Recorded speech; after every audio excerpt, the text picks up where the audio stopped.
So, which division at Hargrove and Klein do you actually work in? The room went silent. Forks stopped clinking, my parents froze with smile, and just like that, the lie they had built for years was about to collapse, but not the way anyone expected. My name is Delanie. I'm 34 years old, and before I tell you what happened next, you need to understand who I actually am because my parents spent years making sure nobody did. I'm not a partner at a Manhattan law firm. I never was. I work as a self-employed legal document specialist out of my apartment in Queens, New York. I prepare contracts, legal filings, and court briefs for small business owners and solo attorneys who need clean, precise documentation without the price tag of a big firm. I built that practice from scratch, from my kitchen table with no backing, no connections, and no one cheering me on. I know contract law deeply. I know legal procedure. I know the language of a courtroom, the structure of an estate filing, the weight of a poorly drafted clause. I didn't learn that in a corner office. I learned it the hard way, through years of grinding through real cases for real people who actually needed help. My parents are a different story. They come from a tight-knit Nigerian-American community in New Jersey, where your value is measured in titles, zip codes, and the right last names dropping from your lips at the right dinner parties. Status isn't just important to them. It's everything. It's the air they breathe. And then there's my older brother, Darian, junior associate at an actual NYC firm, the one whose business cards get passed around at church, the one whose name gets said slowly, with weight, like it means something. He is the one they always praised, the prized child in every room, every conversation. I wasn't the one on the business cards, but I had something they never counted on. I actually knew what I was doing. If you've ever worked hard in the background while someone else got the credit, subscribe right now. Drop a comment and tell me your story because I am reading every single one. This community is built for people like us. Click hype before we go any further and let's get into it. The dinner was my parents' idea, as it always was. They loved hosting, not because they enjoyed cooking or conversation, but because a well-set table in their New Jersey home was a stage and every guest was an audience. That particular evening had more weight than usual. They'd invited Elder Boateng from the church, two community leaders my father had been courting for years, and most importantly, Mr. Kofi Osei, a well-respected estate attorney who was coordinating a property transfer tied to a distant relative's will. He was quiet, precise, and well-connected, exactly the kind of man my parents needed to impress. Weeks before the dinner, without telling me, my mother had introduced me to Mr. Osei and several of the other guests through conversation as a senior contracts associate at Hargrove and Klein. Hargrove and Klein, a firm she'd heard my Darian mention once, probably in passing, probably in a context she barely understood. She took that name and built a fiction around it with my face on the front. I didn't know any of this when I sat down at that table. I thought it was just dinner. We were somewhere between the jollof rice and the pleasantries when Mr. Osei set down his fork, turned to me with a calm and pleasant approach, and asked, "So which division at Hargrove and Klein do you actually work in?" "I have a colleague there, Graham Whitfield. Do you know him?" My mother's hand found my arm under the table. She pressed, lightly, but I felt it like a current. Before I could open my mouth, my father smiled wide and said, "She's in the contracts division. Very busy, very demanding work." He said it smoothly, confidently, like I was a prop in a performance I'd never auditioned for. I sat there frozen. Mr. Osei nodded politely, but his eyes didn't move from my face. They were steady, patient, waiting. I almost went along with it. The words were right there, ready to fall out my mouth. Yes, contracts division. Yes, I think I've heard the name Whitfield. Yes, it's a wonderful firm. But something stopped me. It was his eyes. I recognized that look. I had seen it in legal depositions, the quiet, calibrated gaze of someone who already knows the answer and is simply giving you the chance to tell the truth. He wasn't making small talk. He was reading me. So I said nothing. I smiled. I let the moment pass. and Mr. Osei moved on, smoothly, graciously. But before he picked up his fork back up, he opened a small leather notebook beside his plate and wrote something down. Later that night, after every guest had gone and the house was quiet except for the sound of dishes being stacked, my mother turned to me in the kitchen and said, "You embarrassed us by not backing us up. Darian would have handled that better." That sentence landed somewhere deep, not because it hurt in the usual way, but because it was the last time I was willing to stand still and absorb it. Something shifted in me that night, quietly, the way a lock clicks open. The days that followed were not explosive. They were slow and grinding, the way real betrayal usually is. It doesn't always arrive with a shout. Sometimes it comes dressed in casual conversation and family group chats. 3 days after the dinner, I got a call from my cousin Ariaze. She was gentle about it, hesitant even, but she told me what she'd been hearing. My parents had been introducing me around the community as Darian's assistant sister. Not a professional in her own right, not someone with her own clients and her own practice, an assistant, a support role, a background character in Darian's story. I called my mother. "It's easier to explain," she said. Her voice was light, unbothered. "People understand assistant. They don't understand whatever it is you do." Whatever it is you do. I didn't yell. I didn't cry. I opened a new folder on my laptop and started saving everything. Then came the WhatsApp group. Our extended family has a group chat that moves fast. Birthdays, prayer requests, forwarded videos, announcements. One afternoon, a message appeared from my Aunt Rosalind, but the language had my mother's fingerprints all over it. It announced that Darian had been selected to oversee a family property matter and would be representing the family's professional interests. I stared at my phone for a long time. I have more hands-on legal document experience than Darian. I have drafted the exact type of filings this estate would require, and no one had called me. No one had even mentioned my name. I texted my mother privately. I kept it simple. Why wasn't I consulted? Her reply came back fast. "Darian has a title, Delanie. That's what people respect." I screenshot it, added it to the folder.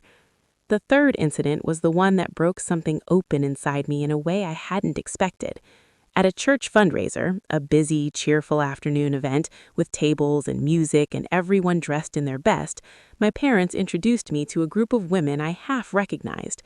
And my mother, smiling beautifully, said, "This is our daughter. She helps Darian with his workload."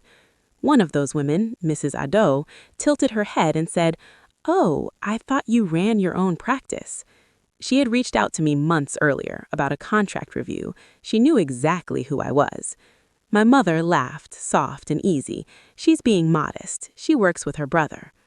I stood there with a smile on my face, a fixed, polished, completely hollow smile. And behind it, something cold and clear was forming. That night, I made a phone call, the one that changed everything. I wasn't going to beg my family to see me. I was going to make sure the right person did. Here's what my family didn't know. "So, which division at Hargrove and Klein do you actually work in?" 3 days after that dinner, the one with the leather notebook and the unanswered question, Mr. Osei emailed me directly. He hadn't found me through my parents. He found me through a legal document filing that carried my name. A small real estate group I'd been doing contract work for had a matter that crossed his desk months earlier. He'd reviewed my filing before he ever sat across from me at that dinner table. He'd already noticed the quality of my work. His email was 4 lines. He said, "I think we should speak, professionally." I read it 3 times. Then I wrote back and said yes. What my parents were busy performing for Mr. Osei that night at dinner, he'd already seen through. And what they never thought to consider, what never even occurred to them, was that he'd already been watching me, not because of them, in spite of them. I had other things working quietly in my corner, too. That folder on my laptop was growing. Screenshots of the WhatsApp announcement, a saved copy of my mother's text about titles and respect, voice memos from phone calls, recorded legally because New York is a one-party consent state, and I'd looked that up a long time ago. A written summary of every instance my credentials had been publicly misrepresented to community members and professional contacts. I hadn't decided what to do with it yet. I just knew I needed to be ready. I had a plan they never saw coming, and the most powerful part, I didn't need to be loud. I just needed to be ready. And while I was preparing quietly, my family was growing louder and more certain by the day. At a family lunch, Darian leaned back in his chair with the comfortable ease of someone who believed the hard work was already done, and said, "This property deal is basically mine to run. Mr. Osei's fully on board." My parents smiled. My mother touched his hand. No one at that table knew what was already sitting in Mr. Osei's files. Mr. Osei's midtown office smelled like wood polish and old paper. He sat across from me at a wide desk and looked at me the same way he had at that dinner table. Steady, direct. He said, "Your parents told me you worked at Hargrove and Klein. You don't. But the contract brief I reviewed with your name on it was cleaner than what I see from most associates. So tell me, what do you actually do?" I told him everything. Not to get sympathy, not to complain about my family. I told him because he asked a straight question and he deserved a straight answer. And honestly, I was tired of the alternative. He listened without interrupting. When he finished, he was quiet for a moment. Then he said, "The family property matter they've asked your brother to oversee, he doesn't have the document experience for what's actually involved. You might." He offered me a consultation role, quiet, professional, legitimate, on the exact estate matter my family specifically, deliberately cut me out of. I said yes without hesitation. Meanwhile, my family had no idea the ground was shifting beneath them. Darian stood up at a family gathering and announced with full confidence, "I've got Mr. Osei's full backing. This is basically already handled." My parents beamed. My mother said, "This is what happens when you have the right credentials." What none of them knew was that Mr. Osei had already flagged 2 significant errors in the preliminary document submissions. He'd quietly asked me to review them. I had corrected both. They were celebrating a win that was already falling apart, and the person quietly holding it together was me. Delanie and Mr. Osei agreed on one final step, a formal estate document review meeting at his office. The family would be told it was routine. It was not routine. The conference room in Mr. Osei's office was long and clean, with a wide table and tall windows that let in flat, gray afternoon light. My parents arrived first, then Darian, relaxed and confident in a sharp suit, then Aunt Rosaline and 2 other family stakeholders. I walked in last. My mother's eyes went straight to me. She leaned toward my father and whispered, sharp enough that I caught the edge of it, "Why is she here? This isn't her place." Mr. Osei greeted everyone, waited for the room to settle, and then placed 2 documents side by side at the center of the table. His voice was calm. It did not rise. It did not need to. There were 3 structural errors in the preliminary filings submitted for this estate matter. Those errors would have created a legal liability for all parties involved. He paused and looked directly at Darian. They were caught and corrected. Another pause. "By your sister." The sound in that room changed, not loud, just different. Darian's expression shifted in a way he couldn't control fast enough. My father straightened slowly in his chair. My mother looked at the table. Mr. Osei continued. His voice stayed level. "I also want to clarify something for the record. At the initial dinner where we met, I was told that Delanie was a senior contracts associate at Hargrove and Klein. That is not accurate. She runs an independent legal document practice, and in my professional assessment, her work on this estate matter has been more precise and more complete than what was submitted under the family's chosen representative." My mother's mouth opened. Mr. Osei raised one hand. Just slightly. Just enough. "I'm not finished." He wasn't. I reached into the folder I'd carried in and slid it across the table. Printed copies. The WhatsApp announcement, the text message about titles, the written summary of misrepresentations made to community members and professional contacts. I cleared my throat. My voice did not shake. I'm not doing this to embarrass anyone. I'm doing this because I've been erased from my own work for the last 2 years. That ends today. Darian looked at the table. Aunt Rosaline looked at my parents. My father cleared his throat. He did not speak. Mr. Osei closed his folder, looked around the room at each face, and said, "I'd like to formally recommend Delanie as the document consultant of record for this estate matter, unless anyone has a professional objection." No one spoke. The room that was supposed to prove I didn't belong just made me permanent. Mr. Osei brought me on as a paid consultant, his name attached to the engagement as a professional reference, the kind of reference that opens doors in rooms I'd never been invited into before. Darian's role was not removed, but it was reduced. He didn't speak to me for several weeks. When he finally did reach out, it wasn't an apology, but his voice was quieter than I'd ever heard it. The easy confidence was gone. In its place was something more careful, more considered.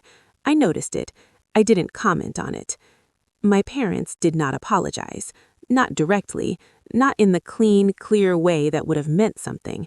But about 2 weeks after that meeting, my mother called me on a Sunday afternoon. The call was awkward, stiff, like she was reading from a script she hadn't fully memorized. She asked if I wanted to come to Sunday dinner. I went, but I went as myself. I didn't perform. I didn't shrink at things that weren't funny, or stay quiet about things that mattered. I sat at that table as the person I'd always been, the one they'd spent years trying to fold into a smaller shape. My practice continued to grow. Within the same quarter, Mr. Osei referred 2 additional clients to me, real clients with real needs who came to me because someone they respected said my name with confidence. They spent years making me smaller so they could look bigger. But the truth has a way of taking up exactly as much space as it's owed, no matter how long you try to compress it. Has someone in your family ever taken credit for your work or made you invisible to protect their own image? I want to hear about it. Drop your story in the comments because you deserve to be seen exactly as you are, not the version someone else invented to make themselves look better. If this story moved you, subscribe and stay with this community. We are here for everyone who has been quietly competent while someone else collected the applause. Click hype to help this story reach others who need it. Standing up for yourself is tough. If you've been there, subscribe and become part of our community. Let me know this story helped by clicking hype and tell me where you're watching from. I love seeing how far these stories travel.